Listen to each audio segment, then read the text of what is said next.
आज के कक्षा में मैं 10वीं क्लास के जीव विज्ञान यानी बायोलॉजी के अत्यंत वीवीआई महत्वपूर्ण ऑब्जेक्टिव लेकर आया हूँ। दोस्तों, विगत कई सालों से मैं देख रहा हूँ कि जितने भी महत्वपूर्ण प्रश्न लगातार परीक्षाओं में पूछ रहा है, उस सारे प्रश्नों को जीव विज्ञान वाला मैं इकट्ठा कर लिया हूँ। और मुझे आशा है कि इस साल 2023 में भी जो प्रश्न पूछे जाएंगे बायोलॉजी से, इन्हीं में से रहेंगे। तो मैं टॉप 30 क्वेश्चन आपके लिए लेकर आया हूँ, संपूर्ण चैप्टर से, किसी स्पेशल एक चैप्टर के लिए नहीं है, पूरे चैप्टर से अत्यंत अत्यंत महत्वपूर्ण ये प्रश्न है। ठीक है, तो आइए हम लोग क्वेश्चन के स्टार्ट करें। और शुरू करने के पहले यदि नए हैं इस चैनल पे तो जितना जल्दी होकर सब्सक्राइब करके और हमारे साथ जुड़ जाएं। आइए, हमारा प्रथम प्रश्न है कि मानव में डायलिसिस थैली है। ये 4 ऑप्शन दिए गए हैं आपके पास: नेफ्रॉन, न्यूरॉन, माइटोकॉन्ड्रिया, इनमें कोई नहीं। इनमें कौन डायलिसिस थैली है? तो याद रखिएगा, नेफ्रॉन। नेफ्रॉन को ही डायलिसिस थैली कहा जाता है, ऑप्शन ए। दूसरा प्रश्न हमारा है कि रेजिन किस पौधे का उत्सर्जी पदार्थ है? देखिए, बबूल, कनेर, पीपल और चीड़। किस पौधा से जो उत्सर्जी पदार्थ निकलता है उसको रेजिन कहते हैं। वो पौधा है चीड़। याद रहेगा ना, ये पिछले साल भी पूछा हुआ प्रश्न है। ये रेजिन कौन सी से निकलता है? चीड़ से निकलता है। तीसरा प्रश्न है कि मनुष्य का हृदय प्रति मिनट कितनी बार धड़कता है? तो ये तो आपको याद होगा ही, 120 बार, 72 बार, 200 बार और 62 बार। इसका सही ऑप्शन हो जाएगा 72 बार। मनुष्य का हृदय प्रति मिनट 72 बार धड़कता है। कितना बार? 72 बार। ठीक है। चौथा प्रश्न है, वसा का वहन शरीर के अंदर किसके माध्यम से होता है? वसा का वहन, याद रखिएगा, लसिका के माध्यम से होता है। किसके माध्यम से? लसिका के माध्यम से ही वसा का वहन शरीर के अंदर होता रहता है। पांचवा प्रश्न है कि कवक में पोषण कौन सी विधि है? देखिए यहाँ, स्वपोषी, परपोषी, स्वपोषी, मृतपोषी, मृतजीवी, समपोषी, आइन में कोई नहीं। तो इसका सही आंसर हो जाएगा मृतजीवी। कवक अपना पोषण की क्रिया मृत जीवों के द्वारा करते हैं, मृत जीवों के शरीर से करते हैं। ठीक है, तो ये मृतजीवी है। छठा है, कोशिका झिल्ली किस प्रकार की झिल्ली है? तो ये तो कोशिका झिल्ली जन्म करते हैं अर्धपारगम्य है। कैसी है? अर्धपारगम्य कोशिका झिल्ली है, जो सामने देखिएगा तो कुछ झिलझिल झिलझिल करके उसके उस साइड भी दिखाई दे देता है। पारगम्य में पूर्ण रूप से दिखाई देता है, अपारगम्य में तनिक भी दिखाई नहीं देता है, और अर्धपारगम्य में कुछ कुछ दिखाई देता है। तो कोशिका झिल्ली क्या है? अर्धपारगम्य। क्लियर। सेवेंथ है कि एक पादप हार्मोन जो पौधे में वृद्धि का घटक है, अर्थात किसके द्वारा पौधे में वृद्धि होती है? ये 9th क्लास में ही बताए थे हम कि एक पदार्थ जो पौधे की वृद्धि में सहायक होता है वो है ऑक्सिन। क्या है? ऑक्सिन। ये वृद्धि वाला हार्मोन भी इसको कहते हैं, ऑक्सिन को। ठीक है, और आगे बढ़िएगा। 8वां प्रश्न है कि न्यूरॉन के छोटे तंतु को क्या कहते हैं? तो न्यूरॉन के छोटे तंतु को क्या कहते हैं? डेंड्राइट्स। न्यूरॉन समझते हैं ना? न्यूरॉन क्या है? एक चंद्र आकार का एक रचना है। देखिए, बहुत वीवीआई प्रश्न है, इस साल आएगा ही आएगा अत्यंत। देखिए, प्रश्न भी आएगा और आपको एकदम इजी वे में मैं आपको चित्र बनाना बता दे रहा हूँ। देखिए यहाँ,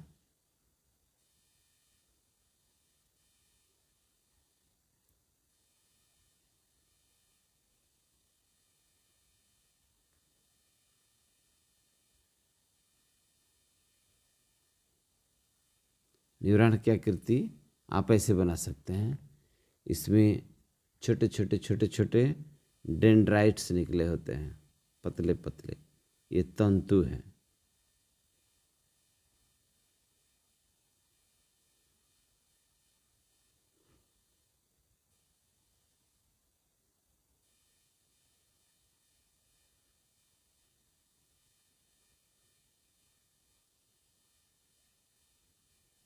क्या है? ये तंतु है। यहाँ एक परत जमी रहती है, देखिए यहाँ,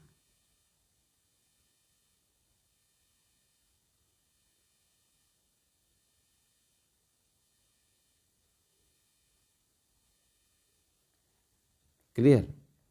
फिर यहाँ भी छोटे छोटे तंतु निकले हुए हैं। अब देखिए यहाँ जो है पतले पतले तंतु निकले हुए हैं, ये इसी को क्या कहते हैं? डेंड्राइट्स। क्या है वो? डेंड्राइट्स।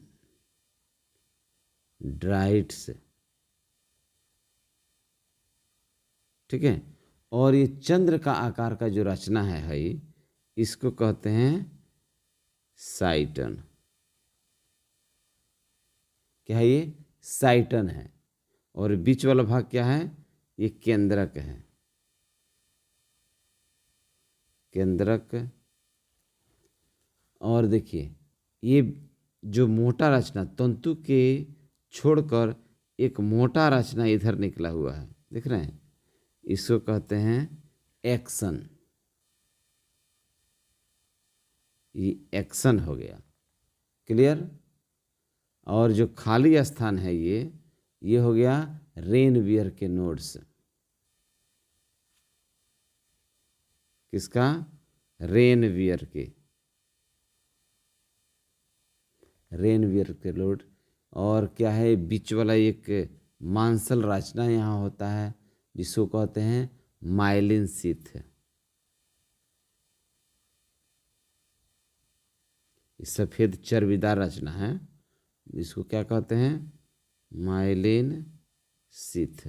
बस ये आपका नंबर कंप्लीट हो गया, इससे ज़्यादा लिखने की आवश्यकता नहीं है। प्रश्न क्या आएगा कि न्यूरॉन के संरचना का वर्णन करें, आएगा तो बस फटाफट चित्र बना दीजिएगा। चित्र बनाकर वर्णन भी कर सकते हैं। कैसे वर्णन कीजिएगा? तो तंत्रिका कोशिका कैसी एक ताराकार रचना है जिससे कई छोटे छोटे पतले तंतु निकले होते हैं ऊपर, तो ऊपर वाले तंतु को कहते हैं डेंड्राइट्स। और इन्हीं तंतुओं में से एक मोटा तंतु नीचे की ओर निकला हुआ है जिसको कहते हैं कौन सी? एक्सन। इस तंतु को कहते हैं एक्सन।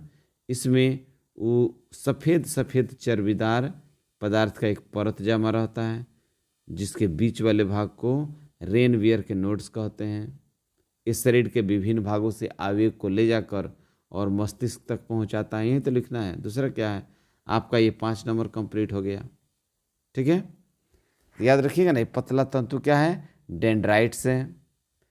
ये बीच वाला भाग केंद्रक है। ये ताराकार स्टार लाइक जो फीस है, स्टार लाइक जो ये क्या कहते हैं सतह है, वो साइटन है। ये माइलिन शीथ है और ये रेनवियर के नोड्स।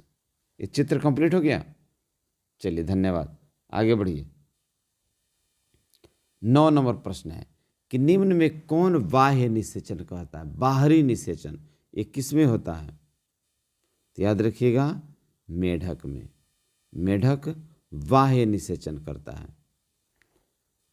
10वां प्रश्न है कि एड्स किसके कारण होता है? जीवाणु, विषाणु, प्रोटोजोआ और इनमें से कोई नहीं। तो देखिए प्रश्न का उत्तर मैं निकाल दे रहा हूँ। जीवाणु एड्स होने का मुख्य कारक क्या है? HIV, यही ना? HIV ह्यूमन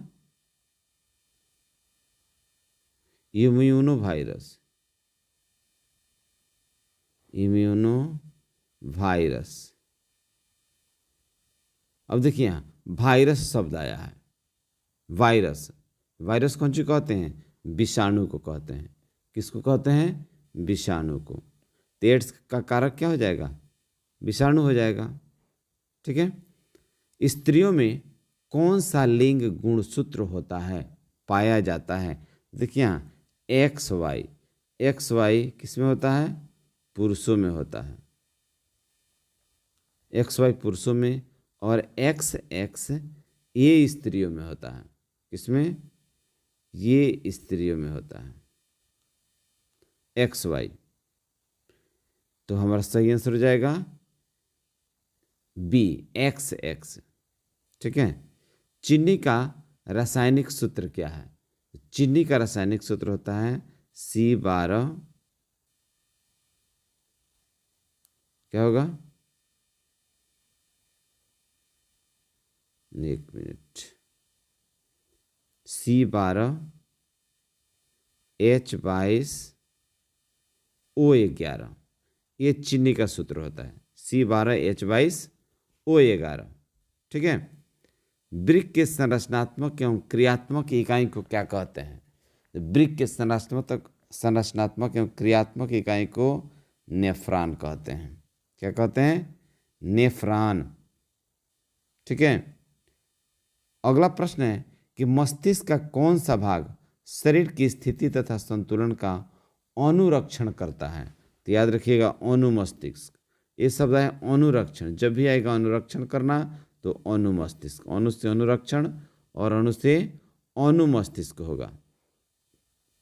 15 नंबर प्रश्न है, शुक्राणु का निर्माण होता है कहाँ? शुक्राणु, आप बताइए, शुक्राणु का निर्माण किस में होता है?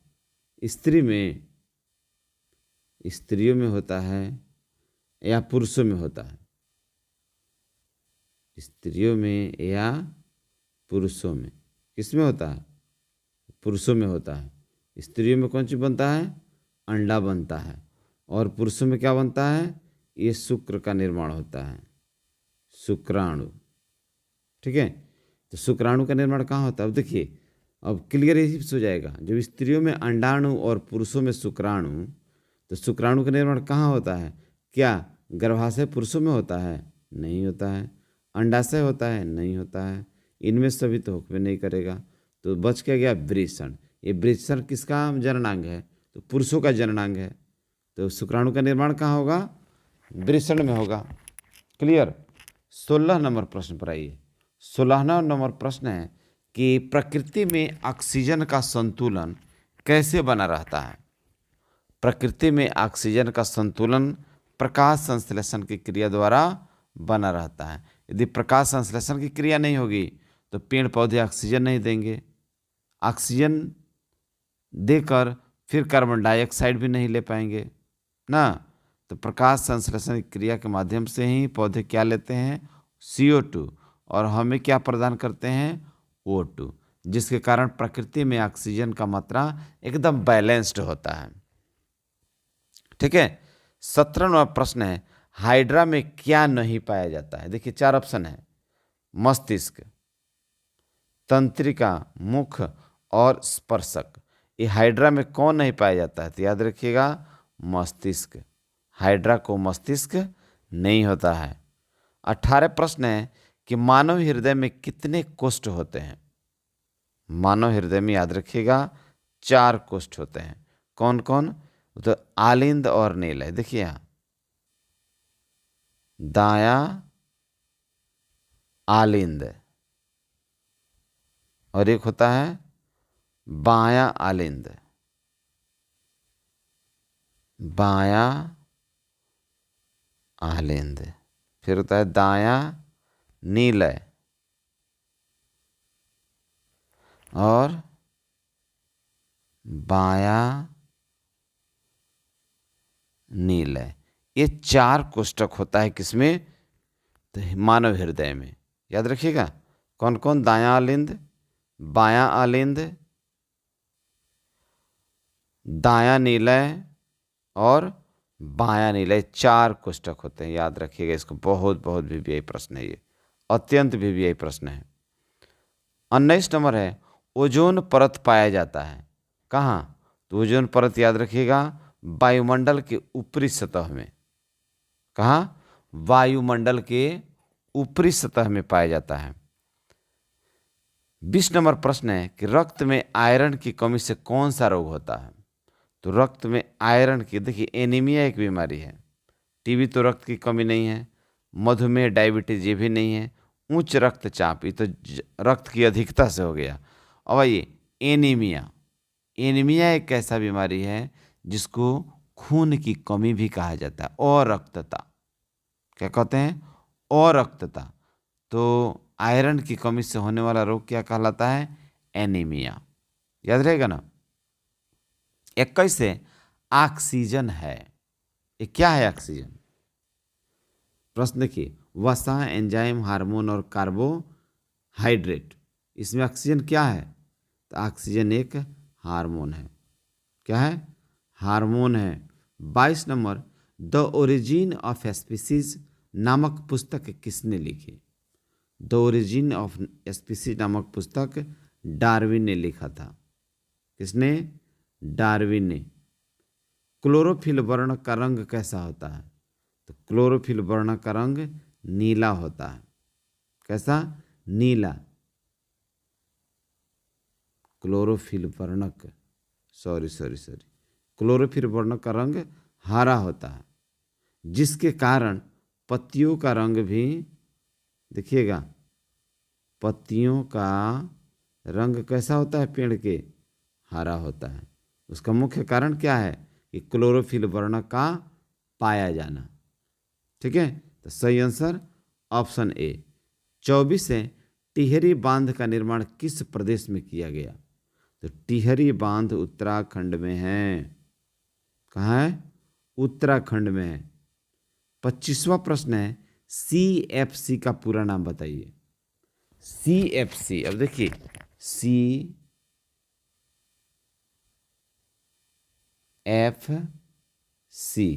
इसका पूरा नाम क्या होगा?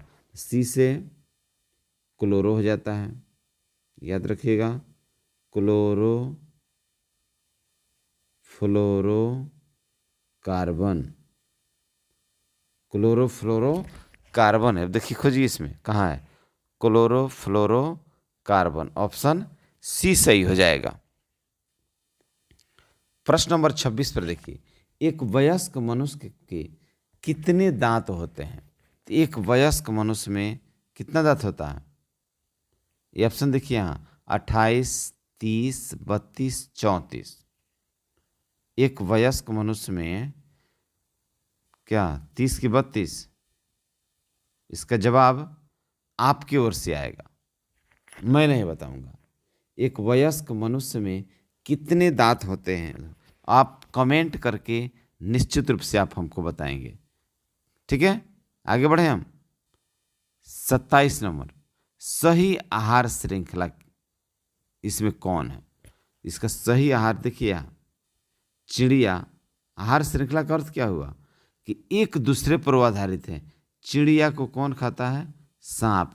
और सांप को कौन खाता है? घास। गलत। मछली को कौन खाती है? घास। घास को गाय। क्या मछली घास खाती है? मछली को घास खाती है? जी नहीं। बकरी को घास खाती है, और घास को हिरण। ये भी गलत है। यहाँ देखिए, घास को हिरण खाती है और हिरण को शेर। बिल्कुल सही है। घास को कौन खाया? हिरण। और हिरण को शेर। ठीक है, इसलिए सही आंसर हमारा ऑप्शन डी हो जाएगा। 28 नंबर प्रश्न है, ओजोन परत के अवक्षय के लिए मुख्य रूप से कौन जिम्मेवार है? तो ओजोन परत के अवक्षय के लिए सबसे ज़्यादा जिम्मेवार है CFC, क्लोरोफ्लोरोकार्बन, जो कि झागदार वस्तु से ये उत्पन्न होती है, जाकर ओजोन के निचले स्तर पर चिपक जाती है। चिपकने के बाद उसमें क्या करता है? उसका क्षरण होने लगता है, वो नाश होने लगता है और उसका अवक्षय शुरू हो जाता है। इसका पूर्ण रूप से जिम्मेवार कौन है? CFC। 29 नंबर देखिए, हृदय से रक्त को संपूर्ण शरीर में पंप किया जाता है, किसके द्वारा? तो याद रखिएगा, नीलय द्वारा। किसके द्वारा? हृदय से रक्त को संपूर्ण शरीर में पंप किया जाता है, नीलय द्वारा। और संपूर्ण शरीर से अशुद्ध रक्त को प्राप्त कौन करता है? तो आलिंद करता है। 30 नंबर है अंतिम, मस्तिष्क उत्तरदायी होता है, अर्थात मस्तिष्क की जिम्मेवारी होती है कौन सी? सोचने के लिए उत्तरदायी है, हृदय स्पंदन के लिए उत्तरदायी है, शरीर का संतुलन बनाने के लिए उत्तरदायी है। ये तीनों ऑप्शन हमारा सही हो जाएगा। इसलिए सही जवाब हो जाएगा ऑप्शन डी, इनमें से सभी। तो ये अत्यंत महत्वपूर्ण ये क्वेश्चन थे। एक से बढ़कर एक क्वेश्चन था। आप सब कोई निश्चित रूप से इस 32 प्रश्न को कंप्लीट कर लीजिएगा। फिर मैं अभी केमिस्ट्री के 30 प्रश्न कंप्लीट कर रहा हूँ और कल ही मैं उसे अपलोड करूँगा। ठीक है, तब तक के लिए goodbye, good night, best of luck.